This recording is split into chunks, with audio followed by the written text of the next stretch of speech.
Hello, everyone. My name is D.bé Jayri, and welcome to the fifth episode of Black World History. Today, we will be looking at Pharaoh Akhenaten and the Temple of Luxor of ancient Egypt. Akhenaten was an ancient Egyptian pharaoh that ruled around 1353 to 1336 BC or 1351 to 1334 BC. That is around 3773 years ago. He became the 10th ruler of the 18th dynasty, and before the 5th year of his reign, he was known as Amenhotep IV. He was the son of Queen Tai and Pharaoh Amenhotep III. During his time as pharaoh, Akhenaten abandoned Egypt's traditional polytheistic religion and introduced Atenism, that is, the worship of Aten, the sun disk god. He dedicated the temple of Amenhotep IV at Karnak for the worship of Aten. With this cultural shift away from traditional religion, it sparked oppositions against Akhenaten. After his death, Akhenaten's monuments were dismantled and hidden, his statues were destroyed, and his name excluded from the list of rulers that were written by later pharaohs. Then, traditional religious practices were cautiously restored, notably under his close successor Tutankhamun, who changed his name from Tutankhaten early in his reign. After some years later, rulers without clear rights of succession from the 18th dynasty founded a new dynasty. They discredited Akhenaten and his immediate successors, referring to him as the enemy or that criminal in archival records. It was not until the late 19th century when Pharaoh Akhenaten's statues and evidence of his rulership was uncovered by historians and archaeologists.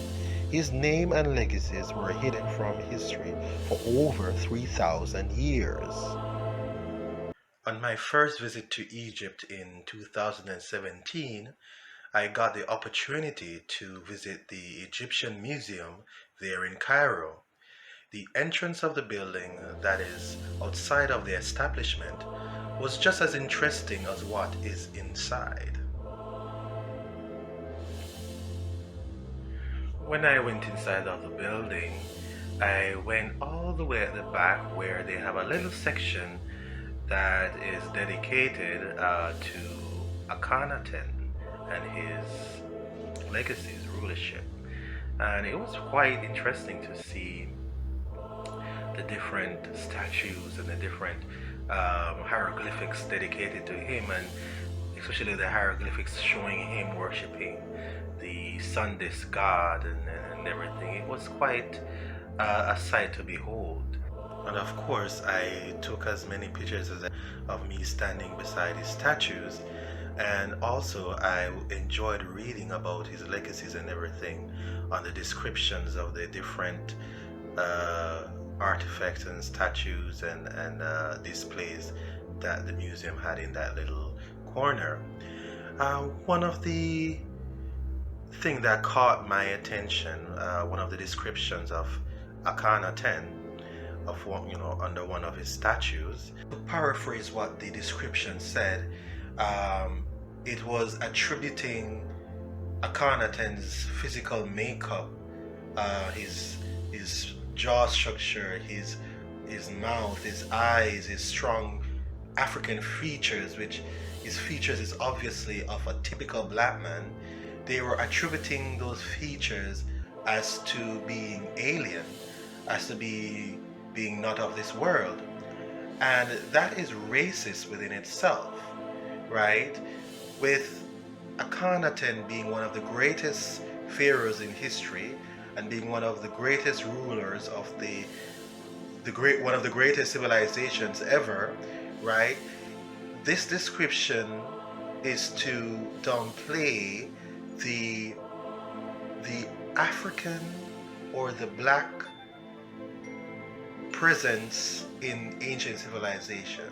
It's to degrade the possibility of Africans being great people, being great rulers, of great things and everything, is degrading their contribution to the building of early or ancient societies such as ancient Egypt, right?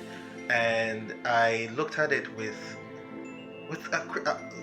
luckily I looked at it with a critical eye. Looking at it with a critical eye, knowing that people like Pharaoh Akhenaten, Pharaoh Ramesses II, Queen Hatshepsut were Africans and great rulers, and that they rule a great African civilization such as ancient Egypt as well, and also that these people are like me, that are within me as a black man, as an African, right? It is very liberating to know that person like me, a black person, have such a great history and share such a great history with such a great people as black people, as Africans, that are obviously are of different groups and traditions and cultures.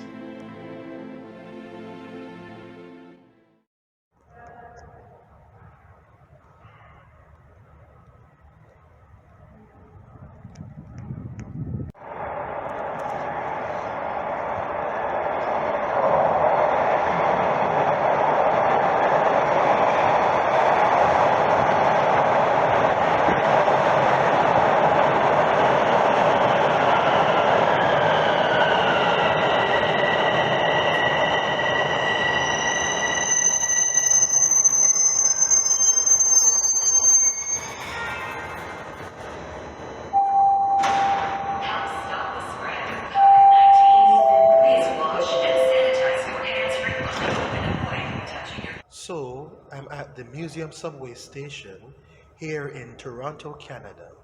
And here they have a sort of a representation of Pharaoh Akhenaten.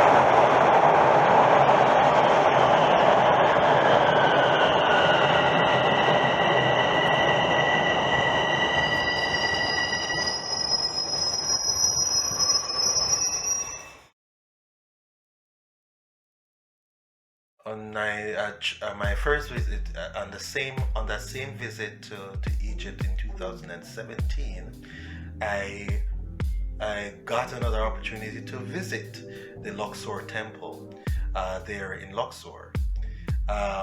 It was amazing when I was entering the complex. I mean, first at the entrance there were two statues on the left hand side and on the right hand side. And while going through, I was just so amazed at the immense structures and the inscriptions on the wall. It was so breathtaking to see this work of art by such a great people, such as the ancient Egyptians, who were also Africans. We're entering the Temple of Luxor in Egypt. Take a look. Magnificent.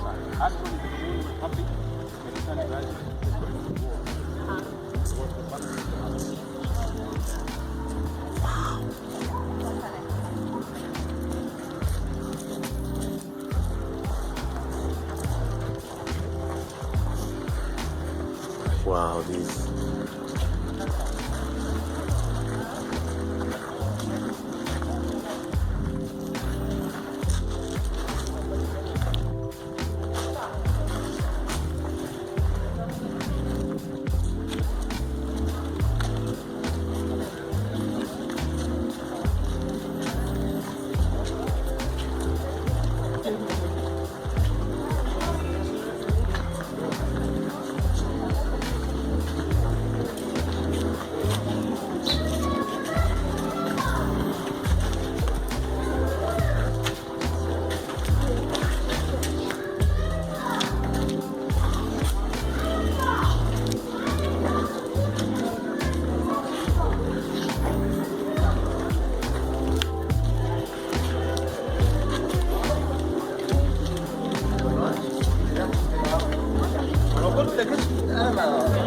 The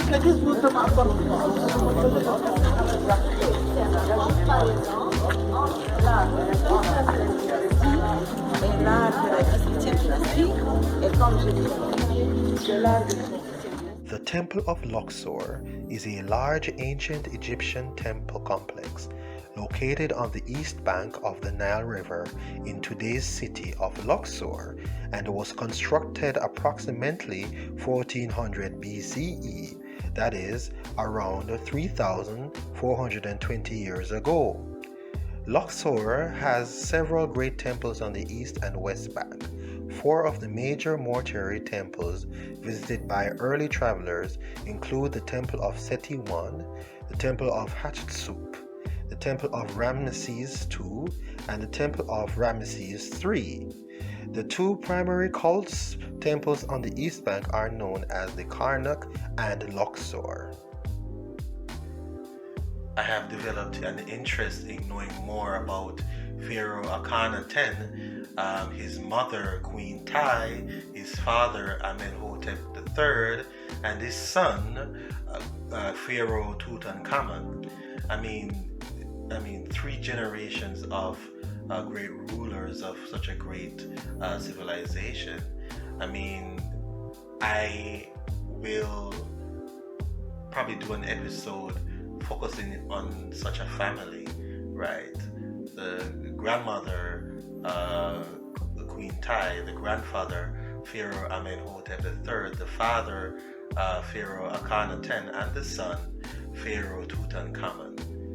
Yes, I am going to look into it. I'm going to dig more into their history and, all of the